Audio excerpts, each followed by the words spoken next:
No Ar. Um programa que mostra, divulga e debate o terceiro setor, dando voz à solidariedade e construindo a cidadania.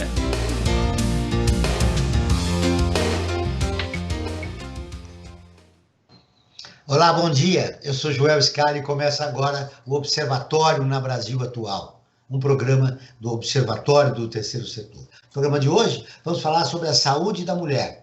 Apesar dos homens morrerem mais por Covid-19, as mulheres são as que mais impactadas pela pandemia no dia a dia. De um lado, a sobrecarga nas tarefas domésticas e o acúmulo de trabalho, e do outro, o desemprego e o desgaste mental. Para falar sobre esse assunto, da saúde da mulher, nós recebemos a médica Vivian Milani, que é especialista na saúde da mulher. Você vai conferir as notícias do mundo com Alexandre Soares, da Rádio ONU, direto de Nova York. Os destaques do site do Observatório do Terceiro Setor, com a Isabela Alves. E a participação do jornalista Franklin Valverde. Bom dia, Franklin. Bom dia, Joel. Bom dia, Vivian. Bom dia a você que está em sintonia com o Observatório na Brasil Atual. Franklin, a gente sabe que as mulheres foram mais impactadas. As pesquisas revelam que, além dos trabalhos domésticos, as mulheres tiveram que cuidar dos filhos, né, como disse, e trabalhar. Os resultados na saúde da mulher apareceram rapidamente. Neste ano e pouco de pandemia, muitas mulheres estão sofrendo transtornos psicológicos devido às tarefas exaustivas que realizaram durante a pandemia. Que solução, que políticas públicas seriam importantes, Frank, para a gente contornar ou solucionar esse problema? Olha, João, eu vejo que teria duas coisas que podiam ser feitas assim facilmente. Uma é o auxílio emergencial efetivo que desse sustento para essas famílias, para essas mulheres, né? Porque muitas delas, inclusive, boa parte das mulheres brasileiras de baixa renda, elas sobreviviam de pequenos serviços de limpeza, de auxílio doméstico, e claro, com a pandemia, com o isolamento, diminuiu o trabalho dessas mulheres. E a outra questão que eu acho fundamental, que esse governo não faz, né, e acho que nenhum governo tem feito, né, tanto em nível municipal, estadual como federal, é a conscientização de toda a população, homens e mulheres, de uma outra atitude de como conduzir, ou como se conduzir durante esta pandemia que nós estamos vivendo. Bom dia, Vivian, seja bem-vinda ao nosso programa. Bom dia, Joel, bom dia, Franklin, todos os nossos ouvintes, é um prazer estar aqui com vocês. Vivian, de acordo com o levantamento da revista Asmina, com base em mais de 100 relatos de mulheres de todo o país sobre as suas experiências em atendimentos médicos, quase 68% das participantes afirmaram já terem sofrido racismo durante o atendimento médico. Pouco mais de 16% diz que talvez tenham sofrido. As especialidades com maiores ocorrências relatadas no formulário foram ginecologia, 43 casos, a clínica geral, 40, dermatologia, 19 e obstetrícia, 10. Dados sobre essa violência ainda são escassos, mas o estudo de 2010 da Fundação Perseu Abramo apontava que uma em cada 4 mulheres foi maltratada em trabalho de parto, sendo que 23% foram abusadas verbalmente por um profissional.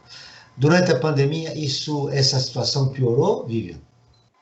Na verdade, né, Joel, quando nós nos formamos, nós temos um juramento, né, em que todo mundo é igual, todos os pacientes são iguais, não tem diferença. Esses dados me deixam extremamente tristes e realmente é uma realidade que a gente não pode fechar os olhos. Mas, na verdade, o que a gente percebeu na pandemia foi a ausência de pacientes. Então, para os exames de rotina, Franklin, a gente não tinha pacientes para realizar exames. Então, quando eu falo para vocês de saúde da mulher, saúde básica, eu estou falando de Papa Nicolau, estou falando de mamografia, ultrassom. Realmente, nós tivemos uma redução de quase 50% na procura para esses exames de rotina. Então, realmente, houve a redução em relação a esse tipo de exames, que não são exames de urgência. Na urgência de pronto-socorro em relação a pacientes com abortamento, isso realmente não diminuiu o número de pacientes que procuraram. Mas é algo que nos deixa extremamente chateados e realmente existe, mas nós não tivemos demonstrações ainda em relação a esses dados, nós não temos um levantamento ainda em relação a esses dados desde o início da pandemia para eu te responder neste momento se houve realmente um aumento. Nós não temos dados, mas realmente a gente percebe todo mundo muito no limite, os profissionais que estão trabalhando excessivamente. Nada disso justifica um maltrato, nada disso justifica um mau atendimento. Então, assim, não justifica, mas realmente a gente percebe uma sobrecarga nos profissionais que estão trabalhando na linha de frente. Mas esses dados ainda eu não tenho para te passar em relação a esse Vivian, mas índice. você disse uma coisa importante que eu quero repercutir com você. Você disse que as mulheres não estão fazendo os exames de rotina. Que impacto pode ter isso na saúde da mulher daqui para frente, na pós-pandemia? Vocês sabem que nós já percebemos esse impacto, nós já vimos esse impacto, porque nós estamos com um ano de pandemia praticamente. Então, nós percebemos um impacto no tamanho dos nódulos, na evolução do tumor em um ano. Para a gente que trabalha com prevenção de saúde, um ano é muito tempo, 6 meses já é muito tempo. Então, o impacto que nós já percebemos, e estamos sim levantando esses dados, é em relação à progressão da doença sem o diagnóstico, a progressão da doença sem o tratamento adequado. E outra coisa que nós observamos, não é só a não realização de exames. O que nós percebemos também é pacientes que estavam fazendo tratamento, por exemplo, um tratamento de câncer de mama, realizando sessões de quimioterapia, radioterapia, elas simplesmente pararam de fazer os exames no meio do tratamento. Não existe possibilidade de se parar um tratamento contra o câncer de mama no meio do tratamento. O tumor volta com toda a força. Então, existe sim essas duas situações que nós percebemos na saúde da mulher, que é a não realização dos exames e a parada no tratamento. Então, durante a pandemia, nós fizemos muitas convocações às pacientes que não deixassem de fazer, porque assim mesmo como o vírus mata, o coronavírus mata, a ausência do tratamento do câncer de mama também mata. Então, a gente trouxe a importância para as mulheres em relação a isso. Então, sim, a gente percebeu essa redução. De início, a prioridade era combater o coronavírus e toda a equipe médica, né, o grupo que atende a saúde, enfermeiros, técnicos e médicos, estavam focados em contribuir para diminuir a pandemia. Esses tratamentos que foram interrompidos, você já disse que pode ter um significado importante, né? Pode comprometer a saúde da mulher. Agora, aconteceram só nas mulheres que são atendidas no SUS ou também das mulheres em geral, da alta renda também? Sim, nós percebemos, impactou realmente os dois setores. O que nós percebemos é que a retomada no serviço privado foi maior e mais rápida. Então, as pacientes no serviço privado, elas voltaram antes para fazer. E o que a gente percebia? Um cuidado muito especial. Então, assim, vinham fazer os exames de rotina, mas com todos os cuidados, usando máscara, a questão do uso de lavagem das mãos, que é super importante, o cuidado com o álcool gel, e nós cuidávamos do ambiente. Então, entre uma paciente e outra, a limpeza asepsia com álcool. Então, todos esses cuidados realmente fizeram com que a paciente voltasse. Houve uma volta, sim, nos dois setores, mas realmente no setor privado voltou antes, mais ou menos assim, julho, agosto, a gente já via as pacientes nos procurando para fazer exame. No SUS, a gente teve uma retomada muito importante nos meses de setembro e outubro. As mulheres vieram fazer exame de rotina, sim, com medo e tomando todos os cuidados básicos que a gente já sabe. Mas o medo é algo que ainda não se perdeu. E isso é importante para uma segurança de todos. Então, se tem medo, toma-se mais cuidado. Então, isso a gente percebeu. Já houve essa retomada, das pacientes já voltaram. Praticamente, 80% das pacientes voltaram a fazer os exames. E logo depois do início da pandemia, mais ou menos abril, maio e junho, as pacientes em tratamento para câncer de mama, de cânceres em geral, também retomaram, sim, o tratamento, porque entenderam a importância de não parar o tratamento no meio. Vivian, as mulheres que estão fazendo o tratamento do câncer da mama e de câncer em geral, e que agora serão vacinadas, elas têm alguns cuidados especiais?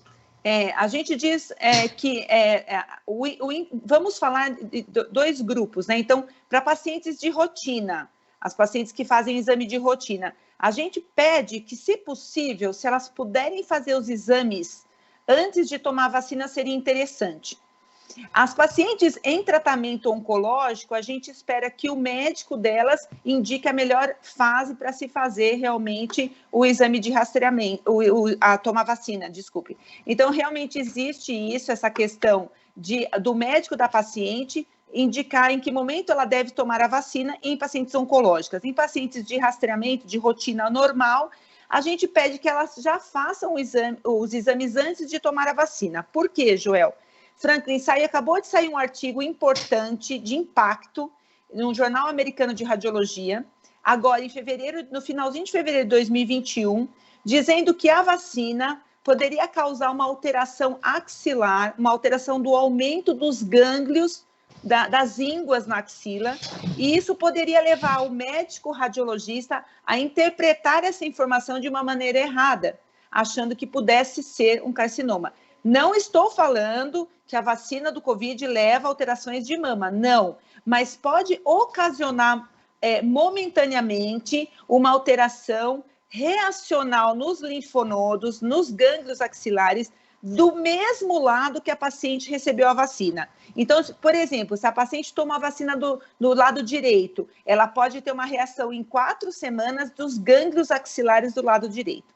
Então, o que a gente orienta? Caso a paciente já tenha recebido as doses da vacina, 1 ou 2 doses, não tem problema se for a primeira ou a segunda dose, que ela espere 4 semanas para realizar seus exames de rotina, fazendo assim que nós não tivéssemos achados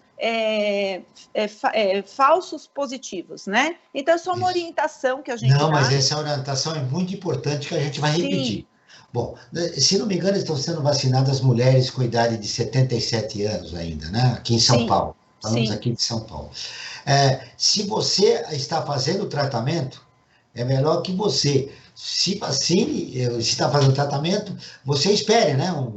4 semanas para fazer o exame, o acompanhamento do exame. Isso no caso, o exame da mama. Então, para evitar que dê algum resultado, que apareça alguma coisa desnecessária. Um falso resultado. E isso vale, Joel, isso vale para mamografia e vale para o ultrassom das mamas. Então, vamos imaginar uma paciente jovem, vale até para quem está na área da saúde, uma paciente jovem, que tomou a vacina, vai fazer uma ultrassonografia das mamas, porque não tem idade para fazer mamografia, e aparece essa alteração na axila, não é para causar alarde. A gente, sim, observa essa paciente que tem essa alteração e a gente acompanha. Então, esse trabalho veio mostrar para a gente que diminuiu o número de biópsias desnecessárias. Numa época de não pandemia, um achado desse nos alertaria para fazer biópsia. Então, nós que trabalhamos com saúde da mulher, com exames de imagem, a gente está tomando muito cuidado em saber, a gente pede para as nossas técnicas relatarem se a paciente tomou a vacina, em qual braço ela recebeu, para que minimize esses erros, né? E esses, como disse o Franklin, os falsos positivos, né? Falso positivo. Uma outra coisa importante é que se a mulher estiver voltando agora, né, no momento que ela for vacinada, é melhor que ela se vacine e depois volte com o tratamento, é isso? Na verdade, no caso de pacientes que estão em tratamento para cânceres em geral, nós vamos esperar a conduta do médico, porque ele vai acompanhar e saber o momento adequado para ela realizar a vacinação. Né? Então, a gente deixa as pacientes que em tratamento oncológico, que o oncologista sugira o momento certo para tomar vacina. E outra coisa, ela está em acompanhamento semanal, normalmente, existe um controle maior. A nossa preocupação era mesmo em relação às pacientes em geral, o grupo de mulheres que realizam exames de rotina. Então, é para esse grupo que a gente vai falar. para as pacientes que fazem exame de rotina, se possível, fazer o exame antes de tomar a vacina e, se não for possível, esperar 4 semanas depois. Então, acho que a gente pode falar para a maioria das mulheres que não está em tratamento, para a maioria das mulheres que vai fazer seus exames, porque, na verdade, agora, o que a gente percebeu, que bateu um certo desespero nas mulheres, porque muitas deixaram de fazer exames o ano passado, a verdade é essa. Não fizeram nenhum exame. Muitas procuraram em outubro, novembro, final do ano para fazer, mas muitas não fizeram, e já deu um ano de pandemia. Então, realmente bateu um desespero, então fica aquela situação. Eu quero fazer meus exames, mas eu posso pegar Covid. Então, a questão toda é, façam seus exames, tomem todas as precauções, as medidas, que aí a gente realmente minimiza. A gente nunca fala 0 nem 100 em medicina, mas a gente minimiza a chance da paciente adquirir o vírus, né? Outra desespero que bate nas mulheres é que elas, no isolamento social, fizeram o próprio exame de toque, né? Que elas, na frente do espelho, que é recomendado por vocês médicos, que não é conclusivo. Se ela encontra alguma coisa e não vai fazer os exames posteriores para confirmar ou não aquele carocinho que ela descobriu, e aí começa o problema, mais um aspecto psicológico em relação à mulher durante a pandemia, né? Mas Joel, você está certo. Você sabe, Franklin, que muitas pacientes que me procuraram durante a pandemia tinham exatamente essa dúvida que o Joel colocou. Se examinaram, se palparam, perceberam uma alteração e não sabiam o que fazer. E, na verdade, eu digo para as minhas pacientes o seguinte, que a dúvida, ela mata, a certeza não. Então, ficar criando um monstro dentro delas mesmo, eu estou sentindo um nódulo, eu acho que eu estou com câncer, eu acho que eu estou com Covid, então a gente acaba fazendo algo muito forte psicológico dentro da gente, e às vezes isso leva a doenças, não necessariamente ao câncer de mama, mas como você colocou no começo do programa, doenças realmente psicológicas, depressão. A gente teve um número muito grande de pacientes com depressão, e o que nós percebemos, um grupo muito grande de pacientes, tanto homens quanto mulheres, que passaram a ficar dependentes de medicamentos para dormir. A verdade é isso, a gente teve essa situação também. Então, realmente, o autoexame durante a pandemia causou um certo estresse nas mulheres, porque a dúvida não podia ser solucionada. Então, muitas pacientes procuraram o pronto-socorro para tirar essa dúvida, porque tinham o receio de ter um câncer de mama. Realmente, o autoexame, ele pode sim trazer dúvida, porque o autoexame, ele muitas vezes deixa mais dúvidas do que soluções. Então, por isso que a gente orienta, faz o autoexame, mas faz exame de rotina, mas a gente não tinha exame de rotina, como que é solucionar essa questão? Então, realmente agora... Pinta aquela dúvida na cabeça da mulher, ela começa a sofrer, né? Muito, e às vezes não é nada. Você vê, Franklin, a pandemia comprometeu a saúde mental da mulher, sem dúvida. Eu falo que é verdade. É verdade. João, nós temos que chamar a Rádio ONU, está no momento nossa parceira de conteúdo. Sim, vamos lá então. Agora nós vamos ir à Rádio ONU, parceira de conteúdo do Observatório do Terceiro Setor, com a matéria no Dia Internacional da Mulher, Gutierrez ressalta a liderança feminina no combate à pandemia. O Alexandre Soares, direto de Nova York, traz as informações. Afirmou que a pandemia de Covid-19 apagou décadas de avanços para a igualdade de género. Em mensagem sobre o Dia Internacional da Mulher, marcado em 8 de março, o chefe da ONU destaca a perda de empregos, a explosão de cuidados não remunerados, a escolaridade interrompida e uma crise crescente de violência doméstica e exploração. Women's lives have been upended and their rights eroded. António Guterres afirmou que as vidas das mulheres foram destruídas e os seus direitos erudidos. Segundo ele, as consequências vão durar muito mais do que a pandemia. Este ano, o tema do Dia Internacional é Mulheres na Liderança, alcançando um futuro com igualdade num mundo de Covid-19. De acordo com a Organização Mundial da Saúde, OMS, mais de 70% dos trabalhadores do setor da saúde são mulheres. Durante a pandemia, elas são trabalhadoras essenciais para manter as pessoas vivas e manter as economias, comunidades e famílias unidas. Também estão entre os líderes que têm mantido os níveis de prevalência mais baixos e os países no caminho da recuperação. Em sua mensagem, Guterres destaca o poder transformador da participação feminina, dizendo que isso pode ser visto nas Nações Unidas, que alcançou a paridade de género em cargos de liderança pela primeira vez na sua história. We are seeing even more concerted action to secure peace. Segundo ele, a organização está a assistir a uma ação ainda mais concertada para garantir a paz, o desenvolvimento sustentável e os direitos humanos. Da ONU News em Nova York, Alexandre Soares. Continuamos com o Observatório na Brasil Atual, um programa do Observatório do Terceiro Setor. Estamos falando hoje sobre a saúde da mulher com a médica Vivi Milani, que é radiologista e especialista na saúde da mulher, da Fundação Instituto de Pesquisas e Estudos de Diagnóstico por Imagem. Franklin, eu acredito que esse programa nosso, essa entrevista com a Vivi, virou um programa de serviços, né?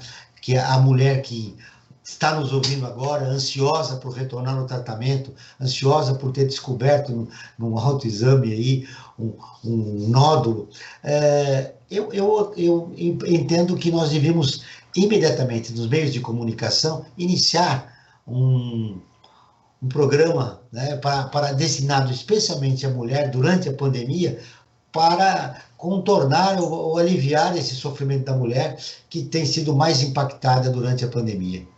É verdade, Joel, eu concordo com você. Acho que os meios de comunicação têm um papel fundamental nesse momento que nós estamos vivendo. Nós aqui do Observatório do Terceiro Setor, nós temos uma linha aberta com os nossos ouvintes e as nossas ouvintes, né? Nós temos o nosso WhatsApp, e através dele todos e todas podem fazer as suas questões, podem dar as suas sugestões, suas críticas, enfim, esclarecer suas dúvidas, né? Ou tentar enviar perguntas, que aí nós vamos fazer programas para tentar esclarecer, ou matérias para esclarecer essas dúvidas que possam surgir. O nosso WhatsApp, prefixo 11 aqui de São Paulo, é o seguinte, peço que vocês anotem que estão nos ouvindo, é 98851-2317, vou repetir, prefixo 11, São Paulo, 98851-2317. E nós fazemos uma série de enquetes também, né, para saber como é que está, né, sentir um termômetro de como é que está a sociedade em função de N assuntos que estão envolvidos nesse momento tão difícil que nós estamos vivendo de pandemia. E uma de nossas enquetes, nós perguntamos o seguinte: você já sofreu violência psicológica? E olha só o resultado, Joel e Vivian. 84% disseram que sim, que já sofreram violência psicológica, contra 16% que disseram que não. E aí me surge a seguinte questão que eu pediria para a Vivian desenvolver. De que forma ou de que maneira você pode combater essa violência psicológica? Eu acho que você tem que criar mecanismos para se proteger, né, dessa violência psicológica, principalmente a mulher, que é a maior vítima com relação à violência psicológica, né, que a sociedade machista que nós vivemos sempre procura colocar a mulher para baixo, sempre procura diminuir. Isso é uma violência psicológica, né?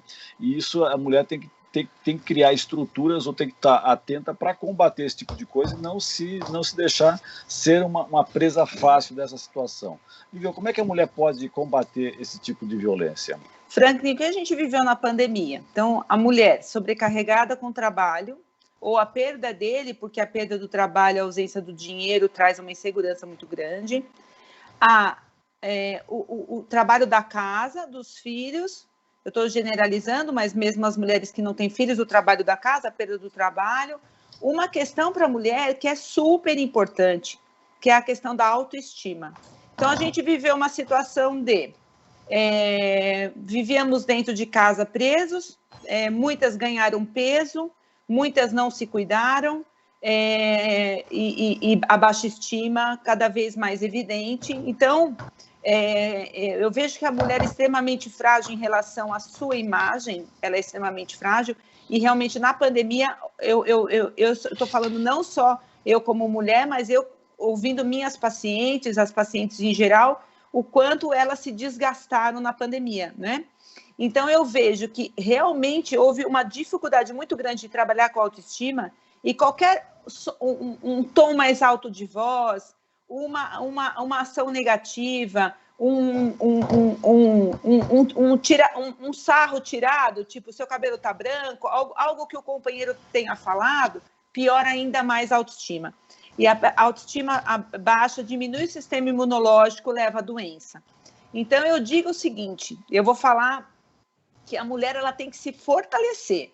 No momento que ela entender que ela tem o mesmo... Nós temos papéis diferentes na nossa sociedade. O homem tem um papel, a mulher tem outro papel.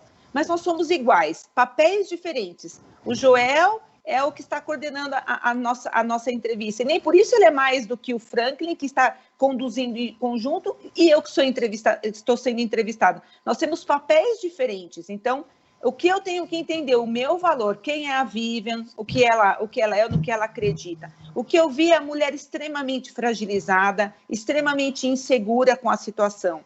E isso é um trabalho diário. A gente tem que acreditar no nosso valor e a gente tem que acreditar em quem somos. E a gente tem que ter nossos valores já estabelecidos. No momento que a gente pensa de uma maneira simples, o homem fala um pouco mais alto com a mulher, ela tem que se colocar, mas a gente tem que entender também a situação que ela vive dentro daquela casa, como ela é. Então, o que eu acho que o mais importante de tudo, falando como mulher, não como médica, que nós temos que nos fortalecer e saber quem somos, o nosso valor, quem eu sou, o que eu estou fazendo.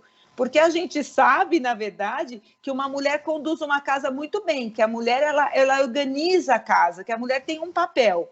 Ela não e o homem tem outro papel, mas nós temos muito mais jeito, muito mais, tanto que é muito mais fácil a gente arrumar um auxiliar mulher para nos ajudar em casa do que um auxiliar homem, porque a mulher tem muito mais manejo nas coisas da casa. Então, assim, a mulher tem um valor extraordinário, mas acho que nós ainda não descobrimos o valor e a força que nós temos. Ela não se reconhece com esse valor. Ela não entende quão forte ela é. No dia que a mulher entender a força que ela tem, eu digo que ela vai dominar o mundo. Então, assim, a gente realmente não sabe o valor que a gente tem. E o que é necessário para que a mulher tome essa consciência, Vivi? Primeiro, ela tem que entender o valor dela na sociedade, ela tem que entender o quão importante ela é, ela tem que buscar ferramentas, armas, para entender o valor que ela tem. Então, eu vejo que na psicologia existe um trabalho muito grande em relação a essas mulheres, inclusive minhas amigas psicólogas trabalharam demais na pandemia, realmente trabalhando essa questão do reconhecimento do valor. O que é importante a gente entender? Somos todos imperfeitos. Mas a mulher, principalmente, ela tem uma questão de olhar mais para a imperfeição, um ponto negativo do que vários pontos positivos. No momento que eu conseguir enxergar que eu tenho pontos positivos, mas também tenho pontos negativos, porque eu não sou perfeita, sou imperfeita, eu começar a focar naquilo que eu sou boa. Então, o que a Vivian faz bem? A Vivian, ela sabe muito bem... cuidar dos filhos, ela tem um manejo muito bem. O que ela não é boa? Ela é ruim de arrumar a casa. Então, por que eu tenho que ficar olhando no ponto ruim? Eu tenho pontos bons. Palavras de afirmação. Quem eu sou, o meu valor. Todas nós temos muito valor. Mas o problema, Joel, é que existe hoje a questão da parte estética, do que nós somos. Então, tudo é perfeito, né, Franklin? A gente abre o Instagram, é tudo lindo, maravilhoso e perfeito. O cabelo é mais bonito, o corpo da outra é mais bonito. Então, a gente começa a ver apenas os pontos positivos que eu valorizo. Então, se eu acho aquilo bonito, eu só vou falar, nossa, eu nunca vou ter aquele cabelo, eu nunca vou ter aquele corpo. E a mulher começa a se massacrar porque ela nunca vai atingir a perfeição. E muitas vezes a perfeição está num filtro. Você sabe que tem até uma blogueira, né, Franklin? Tem uma blogueira que eu sigo, ela falou assim, gente, gostaram da minha pele? Aí todo mundo escreveu embaixo, linda, sua pele, que base que é? Ela falou, é filtro. Então, a gente tem que entender que a gente tem que saber quem somos aqui dentro. No momento que eu entendo quem eu sou, o meu valor, e assim, a perfeição não existe. Então, você sabe, Vivian, um desses problemas que você está falando é que a mulher se rende à indústria da beleza. Sim. E não quer se enxergar interiormente, o que ela é como criatura humana. E acha que a forma é melhor de conteúdo. A própria beleza natural, né? A própria beleza natural também, porque o natural sem nada também tem a sua beleza, né? Eu acho que isso que às vezes não se percebe, né? se cria essa falsa ilusão da beleza, os padrões estéticos falsos, e não se percebe que o natural também tem a sua beleza, né? Muitas mulheres nessa pandemia, acompanha até pelas redes sociais, deixaram de pintar o cabelo, assumiram os cabelos brancos. E isso mostrou o quê? Que o cabelo branco, o cabelo grisalho tem a sua beleza também, né? Tem a sua beleza. É questão de você olhar aquela forma, não é só o cabelo que está tingido que é bonito, né? Agora vamos ouvir as notícias e destaques do site do Observatório do Terceiro Setor com a repórter Isabela Alves. Bom dia, Isabela. Bom dia, Joel. Bom dia, Franklin. Bom dia aos convidados e ouvintes. Hoje eu trago as notícias mais lidas da semana do nosso portal. A primeira delas diz que a verba para o combate ao trabalho escravo diminuiu 40% na pandemia. A redução de verba gera um impacto negativo nas operações e um alcance menor da fiscalização. Esse foi o menor valor dos últimos 10 anos. Outra notícia conta que mulheres indígenas plantaram 150 mil árvores na Amazônia Equatoriana. A ação é fruto de uma parceria entre a ONG One Tree Plant e a Associação de Mulheres Sapara. E para encerrar, nós temos a notícia de uma nigeriana que se formou em economia e homenageou a mãe cozinheira com a conquista. Desde cedo, a sua mãe a incentivou a estudar e trabalhou duro para que Amarati pudesse se dedicar à escola. Essas são as notícias da semana, mas para ficar por dentro de mais novidades do Brasil e do mundo, basta acessar o nosso portal, observatoriotercetor.org.br. Até a semana que vem. Obrigado, Isa. Você volta na próxima semana. Ô, Vivian, talvez a mulher branca pudesse aprender com as índias, né? Esse matéria que a Isabela falou. As índias são muito mais empoderadas, né? As índias são maravilhosas, elas realmente têm essa questão da autoestima e... É que nós, mulheres, na verdade, nós nos comparamos demais com aquilo que nós buscamos na perfeição. Então, eu olho para uma índia, eu acho ela maravilhosa. Agora, pode ser que tenha uma mulher que olhe e fale, mas os peitos são caídos? Sim, são caídos e vão cair, porque é normal que o tecido mamário se perca durante os anos, a partir de 40 anos, a gente vai perder o tecido glandular e vai virar gordura, é normal. Então, o que eu falo, muitas mulheres buscam na medicina estética, nas cirurgias plásticas, a perfeição. E muitas chegam para mim infelizes com o resultado da cirurgia. Então, eu vejo muito, Franklin, faz cirurgia de aumento de mama, redução de mama, faz a barriga e fala, não ficou como eu sonhei. Porque, na verdade, ela idealizou aquilo do perfeito. E ela na verdade, a questão está aqui dentro. Exatamente. Da perfeição. Né? No momento que a gente fala, não, eu vou aceitar o cabelo branco, mas eu estou feliz com essa decisão. A questão do cabelo branco que eu vi foi isso. Eu tomei a decisão de ter cabelo branco e estou feliz por isso. Agora, o que não pode é ficar com o cabelo branco e ficar perguntando para a amiga do lado se ficou bom. Não importa a opinião da amiga do lado. Eu tenho que ter a segurança de que eu escolhi isso. Eu quero estar com o cabelo branco. E não estou muito me importando com a opinião dos outros. E no momento que a gente não espera um elogio do marido, um elogio da vizinha, um elogio da prima, da amiga, a gente está bem resolvida. Então, o que eu percebo? A pessoa não... A paciente, desculpa, a mulher não sabe se quer ficar com o cabelo branco. E ela está com o cabelo branco, mas está insegura. Eu peguei o cabelo branco, que foi o exemplo que o Franklin deu. Aí ela está insegura com o cabelo branco. Aí no primeiro não, o marido fala, não, você está parecendo uma velha. Ela já cai em depressão. Então, ela já tem que ter aquela segurança de falar, tomei essa decisão. O que eu falo, por exemplo, paciente gordinha que ganhou peso na pandemia. Doutora, eu sou feliz gordinha. Eu falo, ótimo, eu só tenho uma coisa para falar. Você tem que ser gordinha saudável, porque aí vai impactar na sua saúde.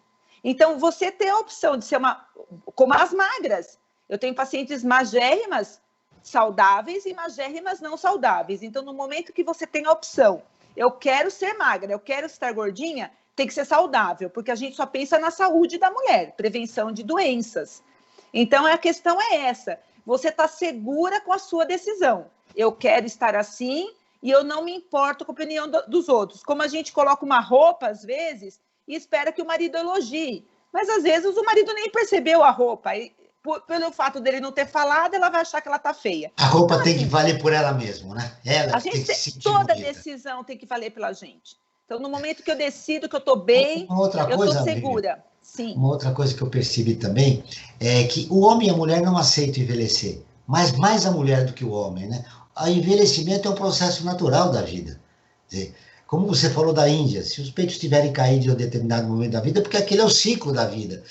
Como a mulher toma consciência que o envelhecimento já faz parte, porque depende de uma idade, a mulher já vai buscar, né, operações para continuar a se preservar jovem, o que é inevitável é a frustração, porque vai ter um momento que você não vai ter que esconder que você está envelhecendo. Todos nós vamos envelhecer, Sim. Homens e mulheres. Sim, mas, Joel, a gente percebeu um aumento realmente na procura dos homens pelos procedimentos estéticos também. Não se compara em relação homem e mulher a busca desses procedimentos. Mas eu digo o seguinte, envelhecer com saúde. Então, no momento que eu envelheço... Com qualidade de vida. Qualidade de vida. O que é qualidade de vida que a gente fala hoje? Às vezes, a gente pensa que qualidade de vida é você colocar uma roupa de ginástica e fazer exercício. Não é isso. O que é qualidade de vida? É você tomar sol na medida adequada, você se hidratar. Gente, o sucesso da longevidade, o sucesso do envelhecimento saudável é você estar hidratado. O que a gente percebe é que a maioria das pessoas estão, principalmente por causa da máscara, está todo mundo desidratado. Então, tomar sol, hidratação e alimentação saudável. Há muitos anos eu faço uma correlação, eu digo assim, desembrulhe menos, né? Coma menos coisas, coma coisas mais naturais, né? Então, coisas naturais. Desembrulhe menos, descasque mais, né? É isso aí, descasque mais e desembrulhe menos. Porque a gente tem que realmente buscar essa questão tem a saúde física, que é na busca dos exercícios, do sol, da hidratação, da alimentação, e a saúde mental. Então, a gente também não pode esquecer. Então, a gente tem que realmente trabalhar com essas duas áreas. A questão toda é que foi muito interessante, uma paciente minha falou, doutora, eu vou fazer botox. E nitidamente ela ia injetar umas enzimas para ficar com o rosto um pouco mais esticadinho. E nitidamente ela estava desidratada. Eu falei para ela, eu tenho um desafio para fazer para você. Antes de você fazer qualquer procedimento, você vai tomar água, de verdade. Tem uma continha que se faz, mas a média são 2 litros de água por dia. E ela aceitou o desafio. Ela falou, não vou fazer nenhum procedimento e vou tomar durante um mês 2 litros de água. A pele dela melhorou de uma tal maneira que nem procedimento estético ela precisou fazer. Isso é mais barato, né? E saiu muito barato, e fora que todos os órgãos se beneficiaram disso. Então, eu digo que existem medidas que estão muito próximas de nós e muito, muito simples que nós podemos tomar, que não precisa buscar a questão de procedimentos estéticos. Claro, não vou falar que não é para fazer, pode fazer, mas existem cuidados essenciais e básicos que nós podemos fazer e ter uma ótima qualidade de vida. Então, isso é importante. São iniciativas importantes que a gente fazia de uma maneira rotineira antes da pandemia. Hoje de manhã eu percebi isso. Você fazia a sua caminhada. Hoje, quanto era importante aquela caminhada, de olhar a árvore, de passear, de passar aquele momento. E hoje as pessoas sentem a ausência disso, né? Olha, eu vou ler aqui um dado para você. No primeiro semestre de 2020, o número de mulheres atendidas em todo o país pelo Sistema Único de Saúde, em razão de abortos mal-sucedidos, tenham sido provocados ou espontâneos, foi de 79 vezes maior do que o de interrupção de gravidez previstas pela lei. Segundo o levantamento do G1 com dados do DataSUS, o SUS não tem dados de quantas mulheres foram atendidas em decorrência de abortos clandestinos, mas elas fazem parte do grupo que teve que se submeter a alguma das mais de 80 mil intervenções realizadas no primeiro semestre de 2020. Vale pontuar que uma pesquisa da organização Artigo 19 mostrou que apenas 55% dos hospitais do país que realizam o procedimento mantiveram o serviço durante a pandemia de Covid-19. Essa questão do aborto, da interrupção, né, com o aborto, ainda é um grande problema para a mulher, Vivi. É um grande problema. A gente realmente viu um aumento, né, como você colocou no começo do programa, dos abusos em casa, muita gente em casa, muitas vezes sem condições físicas de estarem no mesmo espaço. A gente viu realmente isso. E o que acontece, na verdade? Todos os nossos esforços foram voltados para o Covid. Então, muitos médicos deixaram de atender em pronto-socorro de ginecologia e obstetrícia para atender na urgência contra o Covid. Então, a gente viveu isso mesmo, mas mais que isso, muitas mulheres deixaram de procurar o serviço. Então, realmente, a gente vê, né, que vivemos essa angústia de que o que é ilegal manteve, né? Funcionou normalmente. Só que para reparar um erro ocasionado num serviço desse ilegal, a gente não tem, muitas vezes, como atender essa paciente. Mas ainda não temos dados, Joel, mas eu acredito que o ano que vem a gente vai ter dados em relação à Covid, à pandemia e tudo que a gente perdeu. E a interrupção legal da gravidez. Não para, na verdade. A questão ilegal continuou, né? Todo mundo sabe que isso é a verdade. Essas clínicas, né, né? clandestinas que realizam, não né? tinha vistoria. E quem é mais impactada é a mulher da população de baixa renda. Da população mais carente, sim. Que não tem recursos para buscar. O que é grave também, se colocar, a gente tem que registrar, é que as políticas de Estado no Brasil vão na contramão disso, né? Nós temos o Ministério da Mulher, que ao invés de tentar resolver essa situação e fazer com que as mulheres tenham um atendimento na questão do aborto, por exemplo, seja legal ou ilegal, vai na contramão da história, né? Procurando, tentando dificultar, às vezes, o que já está legalizado, né? Uma mulher que sofre um estupro, por exemplo, né? Tem todo o direito de não querer continuar com aquela gravidez. Não foi uma gravidez planejada, não foi um acidente de uma relação, ela foi vítima de um abuso, né? de um estupro. E ela poderia ter, digamos, um atendimento e, às vezes, a própria, da forma como está na atual administração, às vezes que quer quase que inviabilizar essa mulher de tomar essa decisão, que é de pleno direito dela, né? É verdade. Vivian, a entrevista com você foi tão interessante que nós temos mais 10 minutos de programa. Eu vou ler aqui uma chamada do Observatório. Você quer ficar informado sobre projetos, causas sociais e direitos humanos? Siga o Observatório Terceiro Setor nas redes sociais e acompanhe informações do Brasil e do mundo. No Instagram, Observatório, @Observatório Terceiro e no Facebook, facebook.com/Observatório Terceiro. Nossos programas de rádio também estão disponíveis no canal do YouTube do Observatório. Lá você encontra lives, entrevistas e quadros, como você sabia e você conhece, que mostram aspectos ignorados da história e refletem sobre a sociedade. Basta buscar por Observatório 3 em numeral, setor. Repetindo, Observatório 3 em numeral, setor.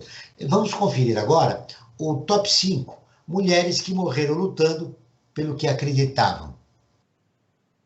Agora começa o top 5 das mulheres que morreram lutando por suas causas no Brasil. Em quinto lugar, Zeferina. Zeferina foi escravizada no Brasil, mas conseguiu fugir da violência e abusos de seus senhores. Foi acolhida no Quilombo do Urubu. Lá se tornou uma guerreira, rainha. Liderou a resistência ao ataque das tropas policiais contra o Quilombo apenas com um arco e uma flecha, e saiu vitoriosa. Salvou muitos escravos e resistiu durante anos, mas acabou sendo presa. As circunstâncias da sua morte, após a prisão, nunca foram esclarecidas. Em quarto lugar, Zuzu Angel. Zuzu Angel foi uma das maiores estilistas brasileiras, conhecida no mundo todo. Seu filho Stuart Edgar, estudante de economia, foi preso e torturado pela ditadura militar no Brasil em 14 de abril de 1971. Zuzu começou a bater de frente com a ditadura militar para recuperar o corpo de seu filho. Em setembro de 1971, realizou um desfile protesto no Consulado do Brasil em Nova York, repercutindo mundialmente as barbaridades da ditadura militar brasileira. A famosa atriz e cantora Liza Minnelli aderiu à sua causa. A luta de Zuzu terminou no dia 14 de abril de 1976, na saída de um túnel no Rio de Janeiro que hoje leva o seu nome. Testemunhas relataram que um carro fechou Zuzu, que caiu de um barranco de 5 metros. Antes de morrer, Zuzu declarou: "Se eu aparecer morta, foram os mesmos assassinos do meu filho." Em terceiro lugar, Marielle Franco. Marielle nasceu e foi criada no Complexo da Maré, no Rio de Janeiro, e começou a trabalhar com 11 anos de idade como camelô. Marielle se graduou na PUC do Rio em Ciências Sociais e foi eleita vereadora da cidade do Rio de Janeiro em 2016, com mais de 46 mil votos. No parlamento, ela levantou questões que eram raramente consideradas e defendia grupos vulneráveis como as mulheres, negros, LGBTs e pessoas que moram nas periferias. Por causa das suas denúncias que vinha realizando, ela foi morta em 2018 a tiros. junto com seu motorista Anderson Gomes, aos 38 anos de idade. Os assassinatos são rodeados de mistério. 2 pessoas foram presas e o mandante do crime, até hoje, é desconhecido. Em segundo lugar, Margarida Maria Alves. Eleita em 1973 presidente do Sindicato dos Trabalhadores Rurais de Alagoa Grande, ela esteve à frente à luta pelos direitos básicos dos trabalhadores, como 13º, férias, descanso e carteira assinada. As denúncias de abuso e desrespeito aos trabalhadores nas usinas da região resultaram em seu assassinato. Mais de 30 anos depois, ninguém foi acusado por sua morte, que teve repercussão internacional. A sua luta inspirou a Marcha das Margaridas, criada em 2000. Depois de sua morte, Margarida ganhou o prêmio Pax Christi Internacional. Em primeiro lugar, Irmã Dorothy. Dorothy Maestente foi uma religiosa americana naturalizada brasileira. Irmã Dorothy esteve presente na Amazônia na década de 1970. Buscava a geração de empregos e renda com projetos de reflorestamento em áreas degradadas da floresta. Ela fundou a primeira escola de formação de professores na rodovia Transamazônica. Ganhou reconhecimento internacional. Por seu trabalho, era constantemente ameaçada.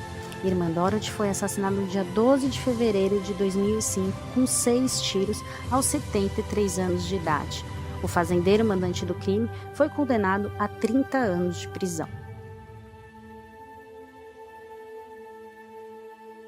A história completa de todas as mulheres citadas está no nosso portal e no nosso canal do YouTube. Aproveita e se inscreve. Toda semana tem novidade. Até o próximo Top 5.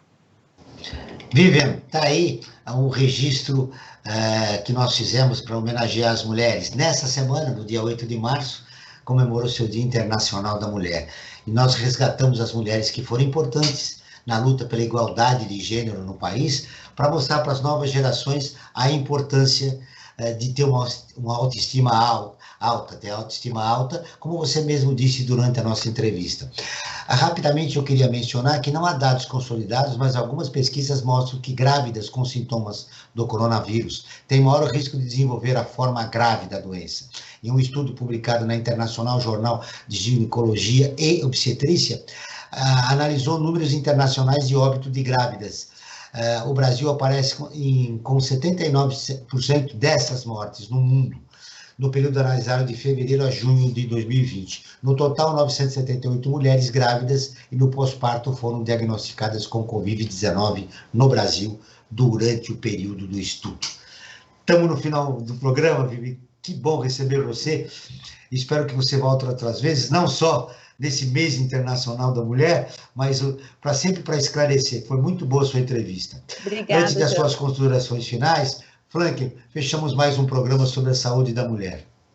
É verdade, João. E nós vivemos numa época em que a questão da saúde da mulher, a mulher não só ela, mas todos, mas ela mais ainda, por causa que ela acaba tendo dupla, às vezes tripla jornada, tem que ser aumentada. Além da questão da Covid, ela não pode se esquecer das questões que ela já tinha antes da Covid. E ela deve ter atenção redobrada com relação à sua saúde. Antes das suas considerações finais, vive um dado aterrador. Cerca de 4 milhões de brasileiras jamais foram a consulta com um ginecologista. Esse é o Brasil da desigualdade. O que mais importante você gostaria de deixar registrado, Vivian, na sua entrevista? Agradecendo novamente a você. Eu que agradeço essa oportunidade de estar com vocês nesse dia. Queria parabenizar todas as mulheres que lutam diariamente porque mulher, ela abraça, é marido, é filha, familiar, ela quer cuidar de todo mundo. Então, a mulher é maravilhosa, ela é demais, ela é incrível e ela consegue realmente, assim, tentar suprir a todos. Mas ela, muitas vezes, esquece dela mesma. Ela cuida dos outros, de todos, e não cuida delas. Então, eu quero falar para as mulheres que se olhem, se cuidem, parem um tempo, sabe? Se preciso for. A gente fala que às vezes não tem espaço físico, se tranca no banheiro, fica quietinha um pouquinho lá, reflete. Realmente, a mulher, ela tem um papel muito importante na sociedade, mas ela não pode esquecer de cuidar dela mesma, porque hoje a gente percebe que a mulher cuida de todos, mas na hora que ela fica doente, poucos olham para ela, porque ela é o braço forte. E quando ela fica doente, existe uma desestruturação familiar. Então, realmente, não se esqueçam de vocês, mulheres, se cuidem e nunca esqueçam do valor que vocês têm, o quão forte nós somos. E é isso que é importante a gente dizer, que a mulher tem que realmente trabalhar essa autoestima. Então, não só a saúde física, mas a mental, através da ajuda de psicólogos, de psiquiatras, que possam ajudar nessa questão, porque realmente a gente percebeu que as mulheres ficaram bem abaladas nessa pandemia, se sentiram muitas vezes fracas e desmotivadas. Então, realmente, não esquecer de cuidar não só da saúde física, mental, da alimentação, da hidratação, se cuidar e não esquecer do valor que nós temos. Nós somos muito valorosas. E é esse o recado que eu deixo. Nunca se esqueçam do valor que vocês têm. E é um prazer falar com vocês. Estou à disposição quando vocês precisarem. E eu gosto muito de estar com vocês nesse programa. Obrigada, viu? O Observatório na Brasil Atual está terminando. Agradeço a presença de Vivian Milani, médica radiologista e especialista na saúde da mulher, da Fundação Instituto de Pesquisas e Estudos Diagnóstico por Imagem. Esse programa foi produzido pela equipe do Observatório do Terceiro Setor. Na próxima terça-feira, às 9 horas, acompanhe o nosso programa Brasil Cidadão, sempre com assuntos importantes da atualidade. E ficamos por aqui, sempre na luta por uma sociedade mais justa, solidária, sustentável e tolerante. Até o próximo programa.